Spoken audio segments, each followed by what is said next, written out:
we support our military members here on the Gulf Coast. We support the industry on the Gulf Coast. And this is a great place to live and work and raise a family, particularly and specifically for those with military experience. Governor Tate Reeves announcing a nonprofit organization is formed to bring military and defense opportunities here to the coast. It's called Mission 3. It aims to unite South Mississippi communities, strengthen military installations, and expand economic opportunity. Joining us, Mission 3 Executive Director Paul Drake. Thank you so much for joining us this morning. And so this Mission 3 was announced now a couple of weeks ago. The state is involved. There's a grant program. You received $325,000 from the Mississippi Department of Development Authority, and also a match from the Gulf Coast Business Council. So why was there the need here? Why did so many people want to get involved in launching this program?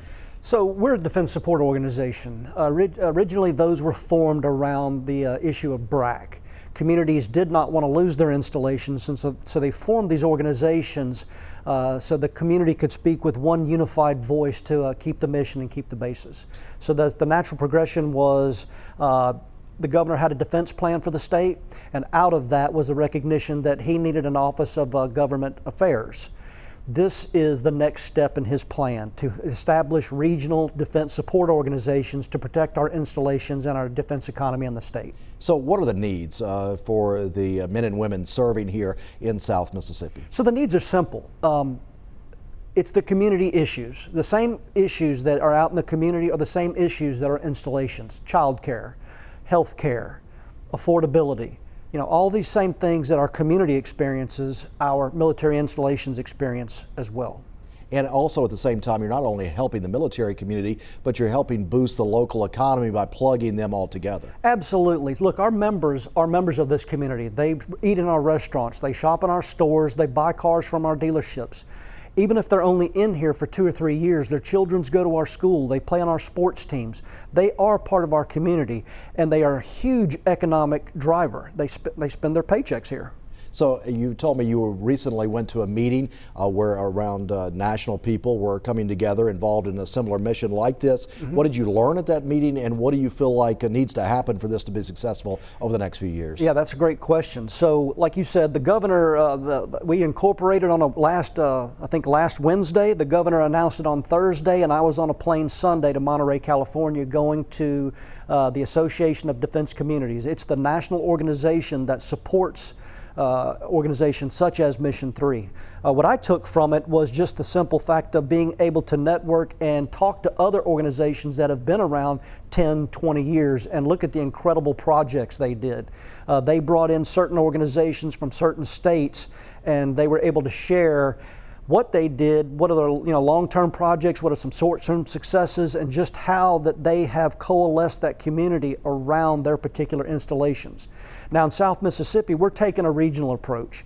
Most of those organizations that I had a chance to speak to out in Monterey, they were focused on a single installation.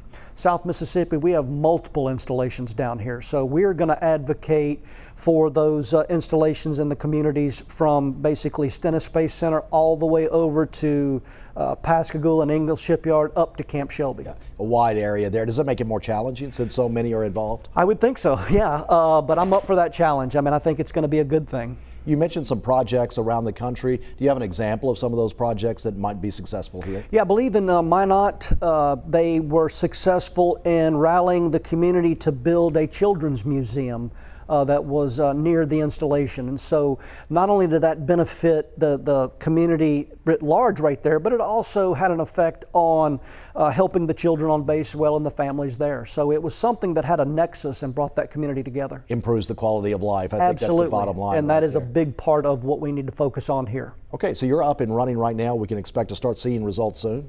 Yeah, one of the first things we're working on right now, obviously, is everybody's aware the government shut down, and there's a certain part of our military community that's not getting paid, military technicians. Military technicians are civilians during the week, and then when they go on orders or they go to drill, they become military members. Well, right now, those people are not getting paid.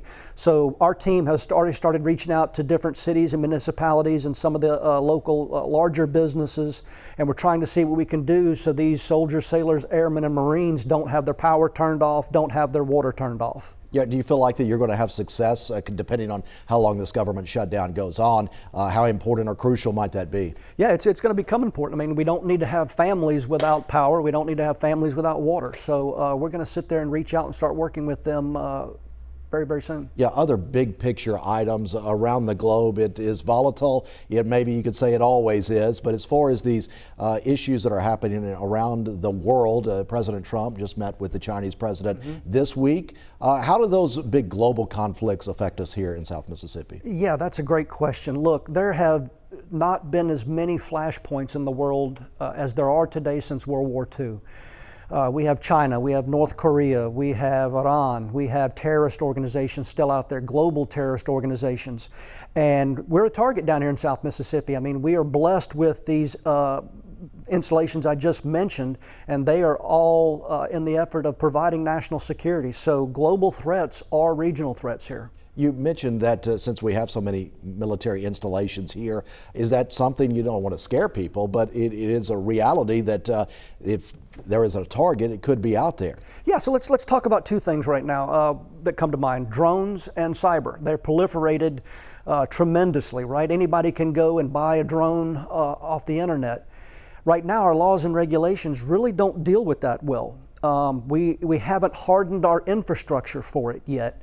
And those are challenges that we're going to face in the 21st century, and those are challenges we need to overcome here as well. Where do you see your specific, your Mission 3 going, and also the entire military community here in South Mississippi, from, as you said, Camp Shelby to down here on the coast, going in the next couple of decades? So the question we have to ask ourselves is, what do we want the Gulf Coast to look like in the 21st century, right? The evolution of warfare is going to change, the threats are going to change, and we need to ensure that we support our installations who support national security, so we can help have a community that can support those missions however they change. So in what ways can we do that? What ways can we do that? Quality of life, first of all. Quality of life issues. You know, when our soldiers, sailors, airmen, and Marine, when they come to a new community, when they don't have to worry about if their wife's certificate is going to be, reciprocated, if their wife can find a job, if their children can get into good schools, if they can find affordable health care. Too often there's this perception-reality gap where people think that, and not everybody, but there's probably a few out there that think, well, this person's in the military, they have everything for free. Their housing is free, their health care is free. What they don't realize is military housing is a small percentage of the housing.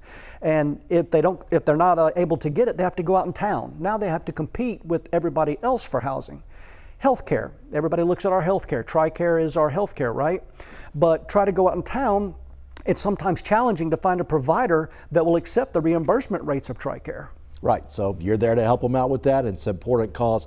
Paul Drake, thank you so much for joining us and giving us some insight into this new program. I appreciate you.